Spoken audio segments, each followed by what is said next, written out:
Magandang umagang muli sa inyong lahat, mga giliw naming taga-subaybay.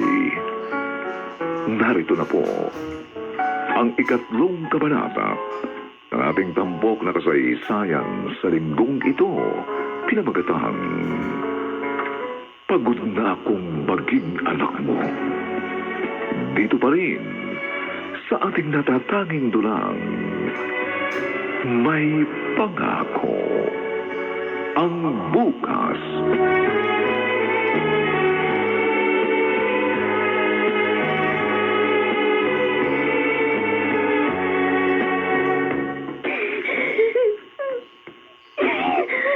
Tahan na, Ina.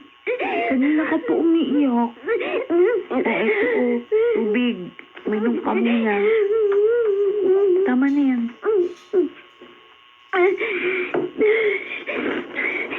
Sakit sa dibdib. Sama-sama ng loob ko rin. Sama ng loob ko kay Papa. Lasing siya, kaya nakakapagsalita ng ganun. Nung nakalabas siya ng kulungan, niramdaman ko nag-iba yung pakikitungo niya sa akin. Parang palagi na siyang irritable. Palaging galit sa akin. Iniisip ko na nga lang na baka dala ng mga naranasan niya sa kulungan. Pero ngayon, sinabihan niya ako umalis sa bahay dahil hindi niya naman ako kailangan. Parang nabasag ang puso ko. Ina, Siya lang ang meron ako sa mundong ito. Wala nang iba. Siya lang, Rhea. Kaya napakasakit marinig ko sa kanya. sabi ko nga sa'yo, dala lang yun ng kalasingan. Kaya huwag mong dibdibin. Ay, tama na yan, no? Bugtong-bugto na yung mga mata mo. Sana. Tahan na.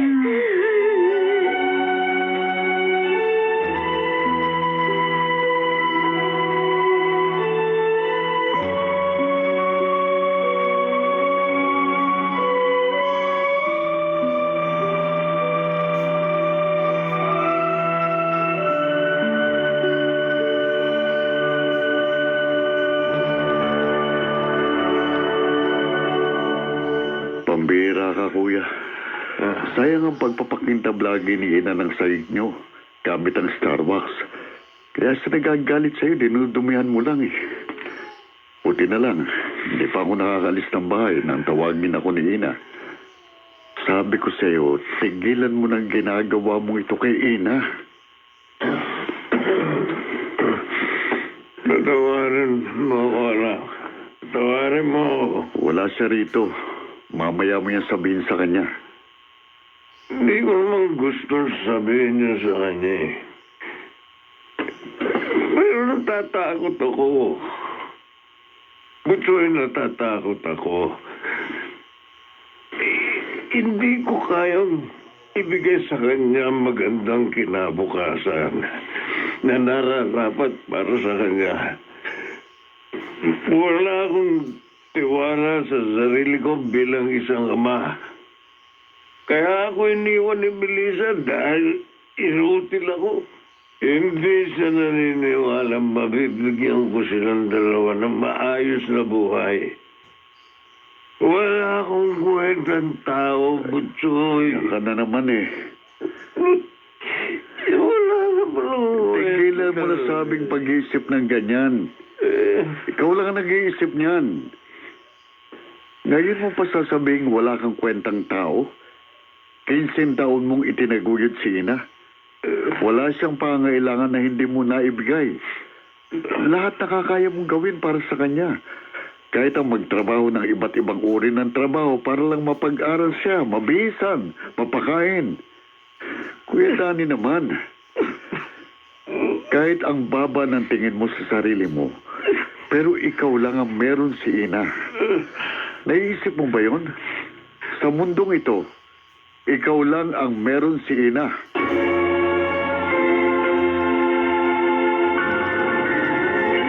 lang. May pangako ang bukas.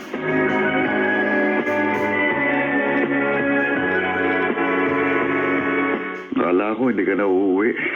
Pasensya na po, Chong. Doon po ako kinareya natulog. Ina, huwag mo nang isipin ang mga sinabi sa'yo ng papa mo, ha? Hindi man niya nasasabi sa'yo. Pero alam ko, ramdam mo kung gaano ka kamahal ng papa mo. May pinagdaraanan lang siya ngayon, kaya sana unawain mo na lang siya. Opo, Chong. Wala naman po ako ibang magagawa kundi unawain siya. Hindi ko naman po siya kayang iwan. Hindi ko po kayang gawin sa kanyang ginawa ni Mama. Kung ako iiwan niya, ayos lang. Pero kung ako, hindi ko po siya iiwan. Salamat naman. Kung nahihirapan na siyang buhayin ako, kaya nagkakaganito siya. Gagawa po ako ng paraan para kahit paano makagaan sa kanyang pinapasan. Anong gagawin mo? Maghahanap po ako ng trabaho. Kaya ko naman po maging working student. Minor de edad ka pa eh. Kaya ko po yun, Chong. Basta, gagawa. Kain na po. Ikaw din. Kumain ka na. May pasok ka pa. Sabado po ngayon. Oh, ganun ba? May pupuntahan nga po pala ako mamaya. Saan? Basta, aalis po ako. Sige. Pa, huwag kayong iinom ha. Baka maglasing na naman kayo. Pa, pasensya na kayo kung nahihirapan na kayong itaguyod ako. Pero, sana, huwag kayong gumaya kay Mama. Huwag sana kayong susuko sa akin. Sa pamilya natin. Huwag ka sana susuko pa.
Ayos ah.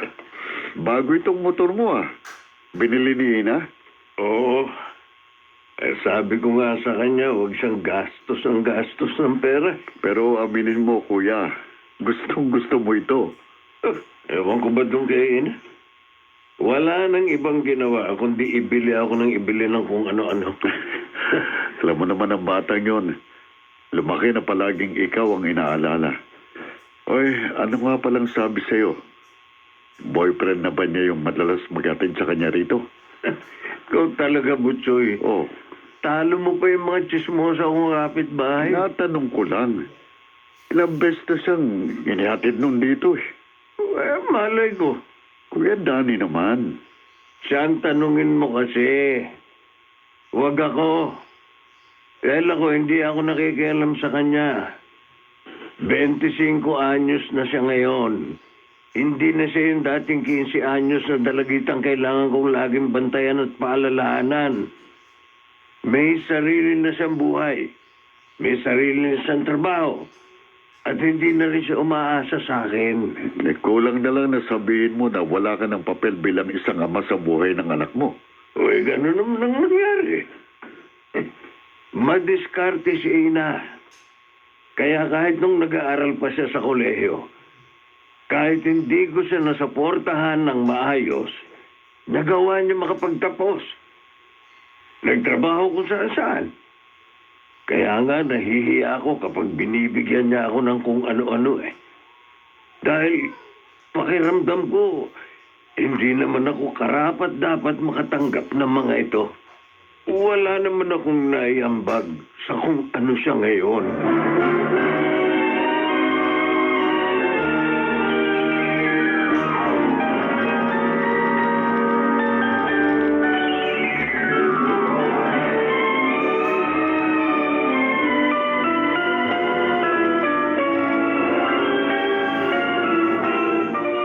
Ako naman, busy-busy ka na palagi, kaya bihira na tayo magkita. Pasensya ka na, Rhea. Inahabol ko kasi yung promotion eh, kaya nagdo-double time ako. Okay lang. Masaya ako para sa iyo. Salamat. Eh, ikaw, sabi mo mag-abroad ka? Oo. Kaya nga kita inayang mag-date ngayon kasi mukhang sa susunod na linggo lilipad na ako papuntang Dubai. Mamimiss kita. Ako rin. Pero meron namang video call. Tatawag ako madalas. Eh, baka doon ka na makapag-asawa. Sana nga. Mukhang wala dito sa Pilipinas yung kapalaran ko. O buti pa ikaw. Mukhang sure na. Ano bang plano niyo? Eh, wala pa naman siyang sinasabi. Kaya ayoko naman magtanong. Sa bagay. Pero, pinakilala ka na ba niya sa kanyang pamilya? Eh, isasama niya nga raw ako next week. Kasi birthday ng mama niya. So, baka doon niya rin ako ipakilala. Naku, kinakabahan nga ako, Rhea eh. Bakit ka naman kakabahan? Eh, paano kung hindi ako matanggap ng pamilya niya?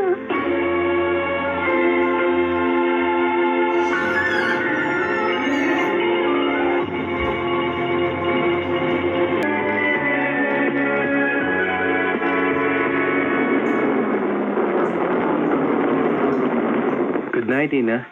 Good night. By the way, ito yung damit mo para sa party sa Sabado. Ay, Arnold, Hmm. I'm sorry. Eh, hindi ko pa nga pala nasasabi sa'yo. Ang alin? Hindi ako makakapunta sa Saturday. What? May, Why? May trabaho ako eh. Pinagre-report ako sa office. May meeting kami. Baka malate pa matapos. On a Saturday? Yeah. Ay, I'm sorry. Sorry talaga. Babawi ako, promise. Sasama na ako sa bahay niyo next time. alam mo bang excited na akong ipakilala ka sa family ko? Yes, I know. Kaya lang, sorry. Hindi ko talaga pwedeng iwan sa office eh. Alam mo naman, ako ang accountant at most trusted ng boss ko pagdating sa finance. Oh, I'm so sad. I'm sorry. Super sorry talaga. Eh, wala naman ako magagawa, di ba? Pangatlong beses na to na hindi tayo natutuloy sa house. Soon, makakarating na talaga ako sa bahay niyo. At maipapakilala mo na rin ako sa family mo.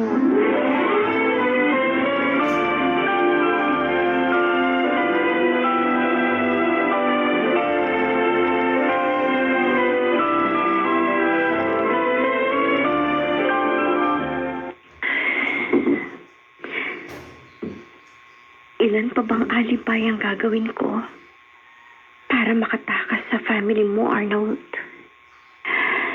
Kung ako lang ang tatanungin, matagal ko na silang gustong makilala. Pero, paano? Wala akong kumpiyansang humarap sa kanila. Wala akong tapang o lakas ng loob man lang na tumayo sa harap nila. Patawarin mo sana ako. Patawarin mo ako sa pagsisinungaling ko. Lumabas siya! Doon sa matapang sa inyo. Eto na naman. Singko kong ama.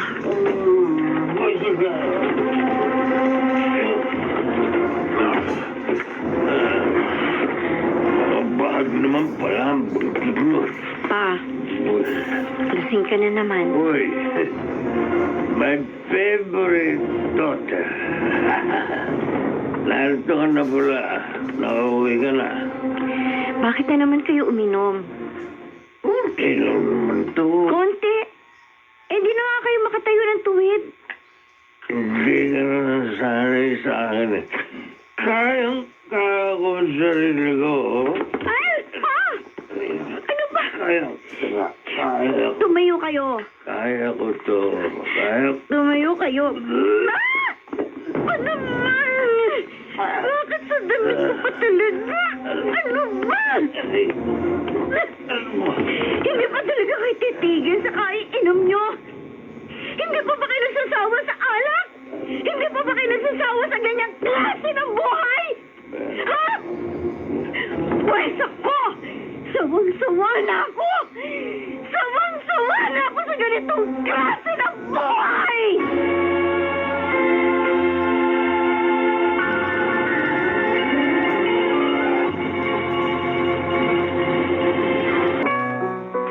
Tulad ng isang bulkan, unti-unti nang sumasabog ang mga itinagong sama ng loob ni Ina sa kanyang ama.